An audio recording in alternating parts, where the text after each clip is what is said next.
Hello. I wonder if you can guess where I am. It's not actually the TARDIS, or if it is the TARDIS, it's smaller on the inside than it is on the outside. But no, I'm facing, I'm in sort of Harry Potter's situation. I'm under the stairs, and we've made this little room so that it's possible to do decent audio recording, and the sound seems to be holding up rather well. Anyway, look, I thought before I went to bed tonight, there were three things I would like to talk to you about. The first is Dominic Raab. God knows why we want to talk about Dominic Raab, but there we are. Who is it? Sajid Javid has said that Dominic Raab is the most effective and professional minister that he's ever worked with. And, he has worked with quite a lot of ministers, and he's been a minister in quite a lot of different departments. But, you do think if his standard is Dominic Raab, it makes us wonder. It disappoints me that Sajid Javid should be setting his sights so low.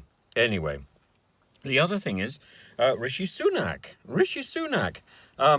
His wife's got into some problems. And she's been investing. Well, she has invested in two companies. She's a very rich lady in her own right, called Akshata Murthy.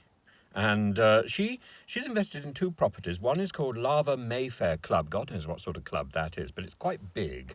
Anyway, it was quite big. It's now gone bust. And the other one is the Wordsmith Club. Now, the Wordsmith Limited took 1.3 million from her husband's COVID funding systems and has now gone bust.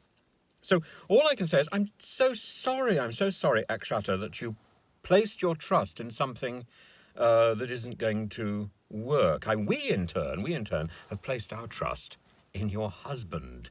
I hope that's going to work. Who knows? We place our trust in Rishi Sunak, the Chancellor.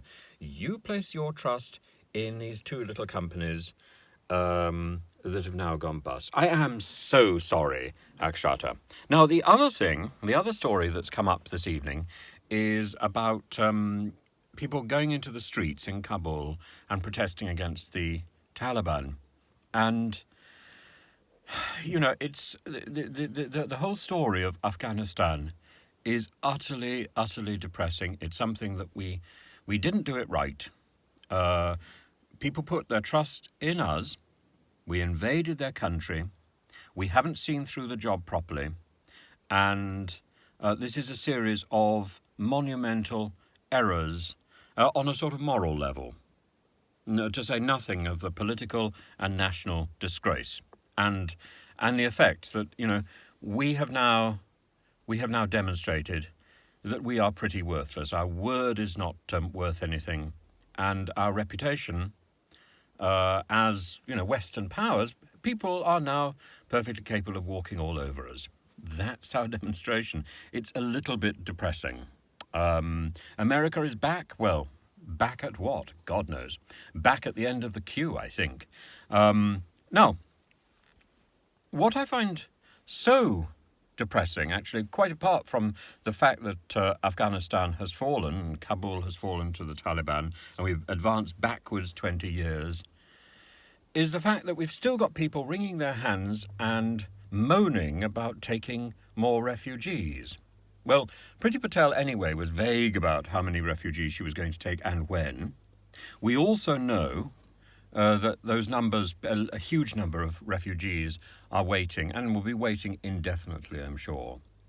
But if we had done our job properly, if we had made sure we had troops on the ground to oversee a transfer of power, a proper transfer of power, maybe we wouldn't have all the refugees. So because we don't do our job properly, because we haven't done our job properly, we have to accept the consequences of that. Rather like being in this very, very small area.